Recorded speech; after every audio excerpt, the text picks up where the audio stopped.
it's a thing, isn't it? Left-wingers, their first impulse, you don't agree with me? Right, I'll lock you up.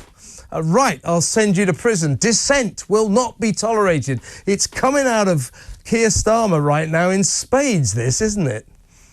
Yeah, the intolerance of the allegedly tolerant. Just yesterday, or the day before, I saw a tweet by Paul Mason, well-known Labour socialist, also for many years, which tells you everything, the BBC's financial editor, who is always calling anybody who's to the right of Jeremy Corbyn a fascist.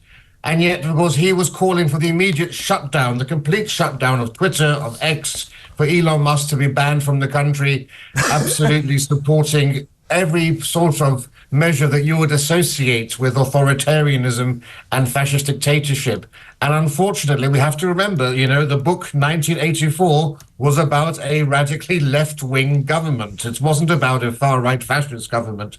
It's in the very DNA of the left, the radical left. Unfortunately, all of the left is now radicalized in this country to act in these very pernicious and sinister ways. And it's all the more sinister. It's more sinister than 1984 because Orwell couldn't have imagined the digital revolution that we've had that makes it so easy to spy on people, that makes it so easy to have a record even of their private conversations on their phones through WhatsApp and so forth. And Big Brother is watching. And this is a direct and deliberate attempt we're now seeing. I think in many ways these protests have played right into the hands of Keir Starmer and the Labour government because they've always planned this. We've known this since the 2020s, before the election, that they wanted to bring in stricter regulation of the internet, stricter regulation of social media companies, and I'm afraid we're going to see some very draconian measures taken in the months ahead. Yes, MPs are calling for the bosses of X, TikTok, Facebook, also TV stations to be hauled over the coals to explain themselves. You cannot keep making profits from all of this. Now, I think they've got some questions to answer, but in a free country, this is the media. In a free country, the media should be left alone. And this government is going to bring in more and more and more restrictions on the media. I'm in no doubt about that.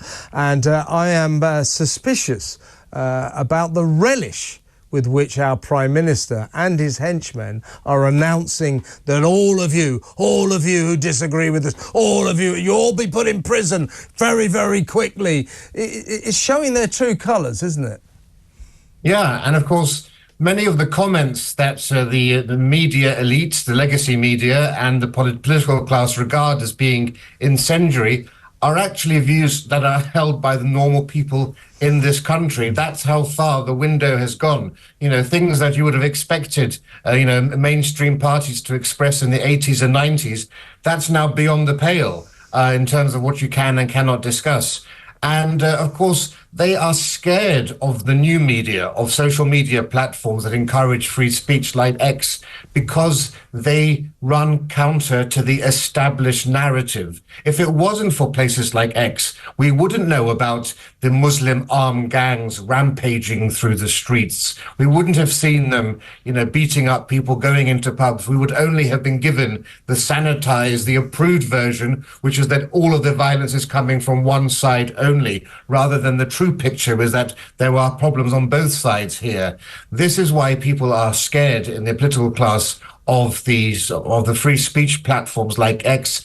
And it's also why the legacy media are scared, because, of course, it's about their bottom line, too. So we've seen the Mirror and we've seen others come out in support of these stricter restrictions on social media platforms, because, of course, it's in their economic interest for them to want to see the decline of these social media platforms. But anybody who thinks that the scenes of protest that we have seen around this country is because of people like, Tommy Robinson or Andrew Tate or whomever, I mean, that's not the reason people are protesting. They're, Exactly right. on the Exactly. ground, the situation on the ground in our neglected towns and cities is so dire and has been for so many decades. That's why people are reacting, because nobody is listening to them. Yeah, and we've been talking about two-tier policing. It was definitely a thing. There's no doubt whatsoever that Muslim and ethnic communities get treated differently by the police to the white working class. There's no doubt about that, but you just alluded to it, Rafe. We also have two-tier reporting, two-tier journalism. I am looking right now at a screen in my studio, Sky News, with a guy reporting on the trouble in Birmingham, or a gathering crowd in Birmingham. What is the headline on this? Anti-racism protests taking place in cities across the UK. Now, there are anti-racist protesters at all of these gatherings, but to characterise it as that, anti-racism protests across the country, the BBC is doing that the same. That's just a lie. That is mischaracterising. That is propaganda, because they are guilty of two-tier reporting. They don't want to tell the truth. The truth is that these gatherings, these riots, are about people who are fed up with out-of-control immigration. And we saw how disingenuous Sky News was just the other day, when live on camera, the Muslim Defense League, or a bunch of these very sinister looking, with their faces covered, Muslim youth came fully armed with the most long knives and machetes imaginable right on screen. And rather than actually comment on the live scene behind them, Sky News chose to try to move the camera away and then cut the feed entirely. That's what we're dealing with. And just think, about what happened in 2011, when we saw the last great riots. We saw the political class talking about the injustice, about the poor living conditions that made people riot. We saw the same thing at the time of Black Lives Matter. We saw people like Keir Starmer and Angela Rayner talking about racism and saying, we understand why you feel angry about what happened to George Floyd and the racism and white privilege that exists. We hear none of that attempt to sympathize or understand the reason why people are rioting now. Yes. It's a complete opposition. Instead, everyone is far right. They're all fascists. No one is actually asking, why do these people, who clearly have never been in this situation before, because they're not covering their faces, they don't know actually how to behave in those situations. No one's asking why they've taken this drastic step, which has to be deplored, of course. It's deplorable, but there are millions more people than that who are equally angry, who haven't taken to the streets, who share exactly the same concerns, that they are losing their countries. They're losing their country, they feel dispossessed, and their towns and cities have changed beyond all recognition from the cities that they were born in.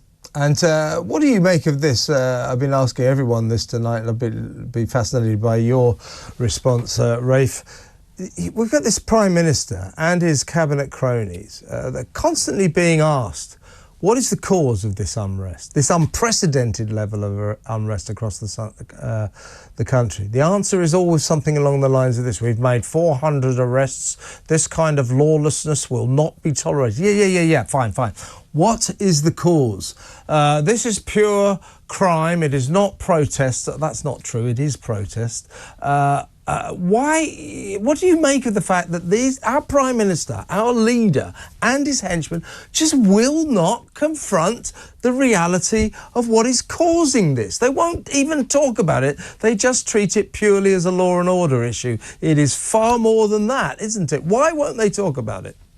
They won't talk about it because they have created this situation. We have had, in the last 25 years since the election of New Labour, more immigration than in the last 2,000 years combined. Last year, we had more immigration than in the entire decade of the 1980s and part of the 1990s.